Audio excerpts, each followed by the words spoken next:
Welcome to the Grinnell Historical Museum's digital exhibition on Victorian hairworks. My name is Jasper Cole-Kink, and I will be walking you through the museum's collection of hairworks.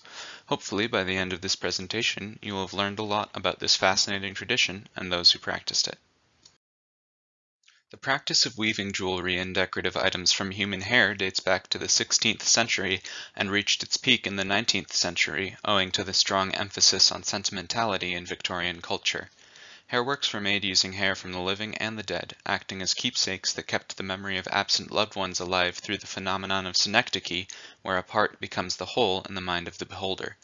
The physical link to the person being memorialized or otherwise remembered offered by hair made hairworks uniquely valuable items. Hairwork was popularized in the United States as a parlor activity for women. Instructional materials were published in women's magazines and in books, emphasizing a do-it-yourself approach in contrast to the professional practice common in England, where weavers would be commissioned to produce pieces from standard patterns. Hair was woven using circular braiding tables and then shaped and assembled using wire armatures. The items in the Grinnell Historical Museum's collection are fine examples of the sort of ornate wreaths women wove in the United States throughout the Victorian era. They also help us tell the stories of the people who made them, as well as of those who donated their hair. In 1846, brothers Thor, Ole, Erasmus, and Nud Olsen immigrated to Leland, LaSalle County, Illinois, from Strand, Vindafjord Kommune, Rogaland fylke, Norway, leaving behind their widowed mother Martha Thorsdottir and 4 siblings, Bertha, Jonas, Martha, and Lena.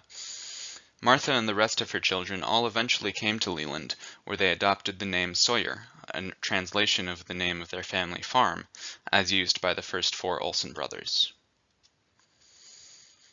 Ole's wife Martha came from Norway with her husband and their first child, also named Martha, to be followed by 10 more while living in Leland. Ole and his family moved to Gilman in Marshall County, Iowa, around 1874. Ole's daughters Martha, Ida, Amelia, and Anna lived in their own house in Gilman from 1877 until Martha's marriage in 1882, during which time they wove this wreath from hair they had collected over the years from many family members. Seeing as all the Sawyers were brunette in adulthood, the blonde hair must have come from young children or from friends. The Sawyer wreath features intricate details like flowers, branches, and other plant-like shapes formed around wire armatures. Instructional patterns for these elements would have been published in magazines such as Godey's Lady's Book in the 19th century. Charles and Catherine Renault came to Pella, Iowa from Audincourt, France in 1860 with 7 children, to be followed by 5 more in the next few years. All of Charles and Catherine's children remained around Marion and Jasper counties, as did many of the next generation. There is little evidence of any Renault establishing permanent residence outside of central Iowa until the 1980s. Thomas and Ruth Buffkin, born in 1768 and 1776 respectively, married in Virginia and were living in Guernsey County, Ohio by the time their son Warner was born in 1814.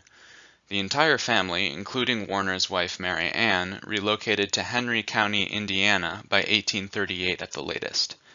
In 1855, Warner, Mary Ann, their 8 children, and possibly additional family members traveled by covered wagon to Jasper County, Iowa, where the family bore 2 more children. It was in Jasper County in 1877 that Melinda Buffkin, daughter of Warner and Mary Ann, married Louis Renault, son of Charles and Catherine Renault. Izora Renault was born in Sully, Jasper County in 1878 and was the oldest of Louis and Melinda's 5 children. Izora died at age 12 in 1891, 3 years before her youngest sister Beulah was born. Melinda made this wreath using Izora's hair following her death.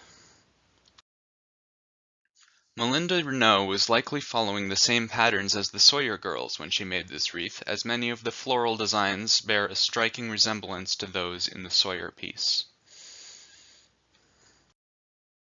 Stephen Bechtel and Martha Misner married in Ohio after having moved from Chambersburg, Pennsylvania and Ithaca, New York, respectively. The couple settled in Van Buren County, Iowa in 1840. Over the next 19 years, Mrs. Bechtel would bear 4 children, all of whom remained in central Iowa. Stephen served as a home guard in the Civil War, after which time he returned to his family. Stephen and Martha's only daughter, Mary Ellen Bechtel, married Francis Marion Omart in 1880. Francis was born in Clark County, Ohio, and grew up in Pleasant Plain, Jefferson County, Iowa. He served in the Civil War from 1861 till 1865 and later married his first wife Martha, who bore 2 children. It is interesting to note that Martha's mother, Ruth Bufkin Charles, was born in Ohio in 1820, around the time Warner Bufkin, Izora Renault's great-grandfather, and his family were living in the area. While the link between the 2 families is speculative at this point, it is entirely possible that Ruth was part of the extended Bufkin family who moved as large units from Ohio to Indiana to Iowa. 2 years after Martha's death in 1878, Francis married Mary Bechtel. The couple spent most of their married life in Poweshiek County, during which time Mary constructed this elaborate wreath using hair from friends and family, both living and deceased. The ornaments on this wreath are less densely configured than on the others, and a good amount of the wire armature is visible.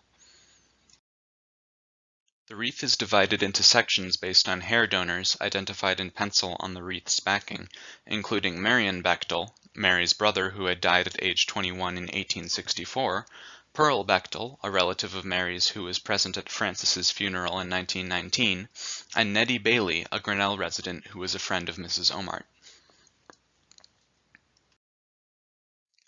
George Hoover and Mary Witters married in Clearfield County, Pennsylvania, where Mary was born and where George had moved with his parents from Maryland some years earlier.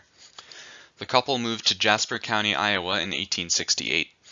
Mary had borne 12 children by this time, many of whom had reached adulthood and were married.